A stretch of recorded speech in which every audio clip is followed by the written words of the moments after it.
going on, guys? Welcome to part 3 of the 3-part series on digestion. Today, gut microbiomes. Now, the last 2, we really focused on the digestive system itself. We talked about the mouth, the esophagus, the stomach, and then the intestinal tract, and how that all plays a big role in what we absorb, how that can go wrong, how they can get inflamed, and how that can create a malnourished environment for our bodies. Today, I want to talk about something that a lot of people consider in the medical field an organ on its own. You know, in school, we learn a lot about the gut microbiome, and something that has become very apparent to me as a nutritional practitioner in training is that the microgut bacteria is basically an organ of its own. It has so many implications, and it has so many it does so many valuable and important things in our bodies that I don't even think we're really aware of. So really, what I want us to focus on today is kind of shooting off of what we talked about last week when it comes to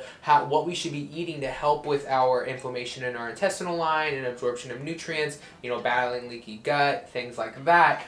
This video, I want to kind of offshoot and talk about the foods a little bit more and how foods affect the gut microbiome in our body. Because what you have to understand is that the gut bacteria is an organism. Each one of these are individual cells. The bad bacteria and good bacteria, bad B and good B. And they're all individual organisms that eat, that survive, and that put off nutrients, right? The gut bacteria in our large intestines offshoots vitamin BK12, other kinds of vitamins, things like that, right? And so these things have a purpose, you know. A lot of our serotonin's created. A lot of our immune system is in our gut. It's also known as GALT, but we'll get to that in a second. But just realize that these things are important, and what we eat affects them. If you're feeding them a lot of processed sugars, you can get bacterial overgrowth of bad bacteria. And not only does that make it to where most of the gut is bad bacteria, but now you've got very, very little good bacteria, right? Just a little bit, right? And so now everything that you need produced is contingent upon this doing it all. And this is just doing absolutely nothing for you, right? It's doing absolutely nothing for you. And so it's causing a lot of issues. And understanding that grains, sugar. So let's talk about what food can cause bad gut microbiome, okay? So, we've got grains. So grains can be very bad for gut microbiome. We've got sugar, processed foods,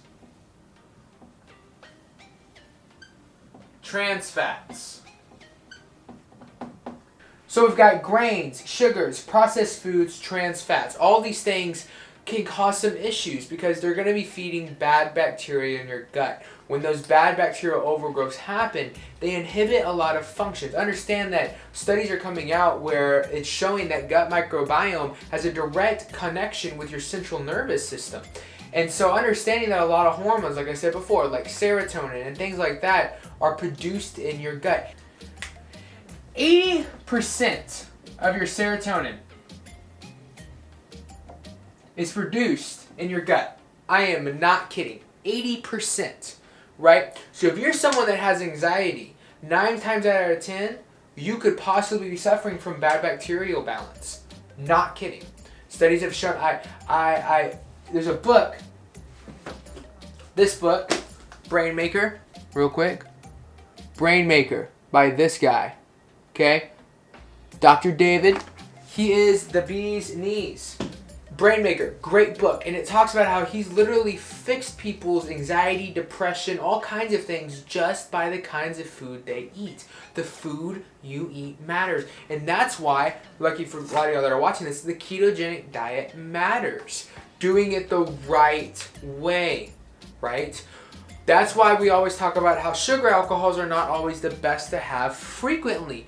They can be very bad for gut bacteria. Yes, they don't spike sugar, but that's the only thing anybody ever looks at.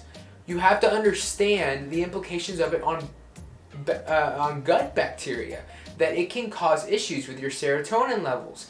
It can cause issues with your immune system. People that don't properly digest food and eat a bunch of crappy food and don't have the right nutrients literally have bad immune systems. Why? Because you have this thing called GALT. G-A LT, right? That's the immune system of your gut. That is almost 75 to 80% of your entire immune system is that. Why? Because the intestinal lining is the first wall of defense from pathogens outside to your body, right? And so understanding that what you eat and how the bacteria develops in your gut strongly dictates how well you produce some of these very vital hormones for brain development, for cognition sanity, right? For like depression and anxiety and all these things that we struggle with. Literally, what we eat matters, right? And so what about the good foods? What good foods should we eat? So we should be eating animal meats, fermented foods, and cultured foods. So beef, steak, things that are easily absorbable, easily digestible, and then things that are going to help with not only digestion, but they're going to help feed the gut microbiome very well. So things like kimchi, sauerkraut, and then you've got kefir and yogurts and cultured things that have good bacteria in them. They're going to feed and balance out your gut microbiome. And I'm telling you, you're going to see I literally will not go one day without having either yogurt or kimchi because I can feel it. I can feel the way my body digests my food. I can feel if I have bloat. Like, it really matters to me, and I can feel the difference when these things are out of whack. So this is a great place to start when it comes to caring about what you're putting in your body. Clean foods. Don't eat any more grains. Don't eat any more bread. Don't eat any more of that crap. Yes, I get it. You can lose weight on any diet, but you cannot be optimal on any diet. This is what you need to do if you really want to see this balanced out properly. So take the time to take these steps, and I promise you that you will see some kind of benefit. I won't guarantee 100% cure. I don't know what you have. I don't know if there's any predisposed genetic situations. I don't know about any of that. But I will tell you that you will see some benefits if you follow these guidelines and understand that it starts with the mouth and it starts with what's on your plate. Alright guys, thank you for watching this series. If you have any questions, let me know. Let me know in the comments what you want to learn about next. I would love to go through it. I love you guys. Have a great day.